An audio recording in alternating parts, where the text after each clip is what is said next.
নমস্কার, আমি ডক্টর গৌতম চক্রবর্তী সুবিধা কেয়ারের পক্ষ থেকে আপনাদের সবাইকে স্বাগত। প্রতিদিনকার মতো আজকেও আমরা একটা নতুন প্রোডাক্ট নিয়ে আলোচনা করব, ডট গো ফাস্টার। ডট গো ফাস্ট যে প্রোডাক্টটা, এটা বেসিক্যালি এটা ক্যাপসুল ফর্মে আছে।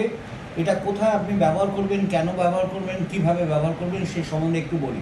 আপনারা জানেন সুবিধা কেয়ার এর আগে অতীতে অনেক ধরনের প্রোডাক্ট মার্কেটে নিয়ে এসেছে। তার মধ্যে পেইন গো ফাস্ট ক্যাপসুল ছিল, যেটা পেইন রিলিফের জন্য পেইন রিলিফ জেল, বাম বা অয়েল, এই ধরনের প্রচুর প্রোডাক্ট তারা নিয়ে এসছে।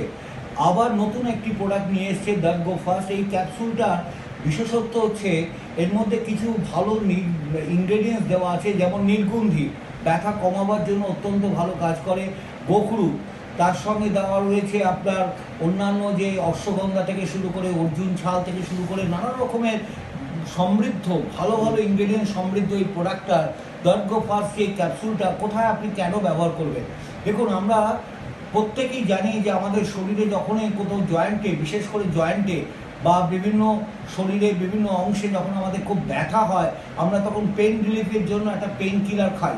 কিন্তু অতিরিক্ত অ্যালোপ্যাথিক পেইন কিলার খাওয়ার ফলে আপনারা সবাই জানেন বেশি দিন কন্টিনিউ ব্যবহার করলে পরে কিডনির ওপরে একটা ভীষণ বাজে রকমের এফেক্ট হয় এবং লিভারটাও সেই পরিমাণ ড্যামেজও হয়ে যায়।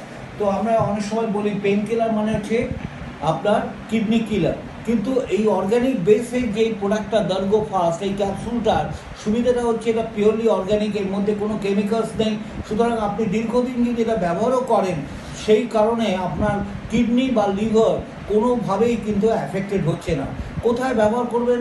দেখুন, এটা ব্যবহার করার সবচেয়ে বড় জায়গা হচ্ছে যখনই আপনার শরীরের বিভিন্ন জায়গায় জয়েন্টে, বিশেষ করে যখন জয়েন্ট পেইন হয়, সেটা maybe due to osteoarthritis, maybe due to rheumatoid arthritis, maybe due to gout arthritis.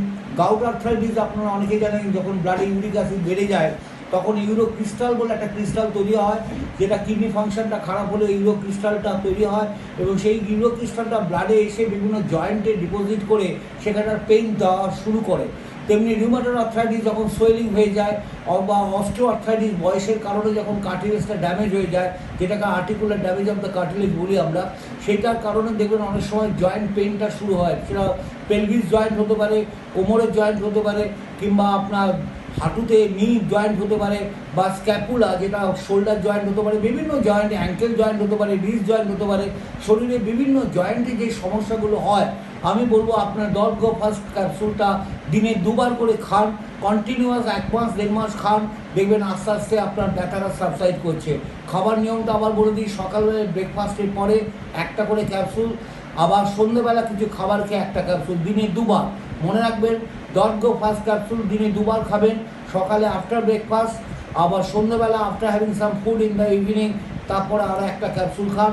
Continuous যদি আপনি 1-1.5 মাস খেয়ে যেতে পারেন, তাহলে দেখবেন আস্তে আস্তে আপনার যে পেইনটা, যে সমস্যার জন্য আপনার জয়েন্ট মোবিলিটি কমে গিয়েছিল, আপনি হাঁটতে চলতে পারছিলেন না, ভীষণ কষ্টও পাচ্ছেন, বিভিন্ন কারণে আপনার যখন এই সমস্যায় আপনি জর্জরিত হচ্ছেন, সেই ক্ষেত্রে আমি বলবো অবশ্যই আপনি এই পেইন গো ফাস্টের মতোই আমাদের ডট গো ফাস্ট ক্যাপসুলটা ব্যবহার করুন।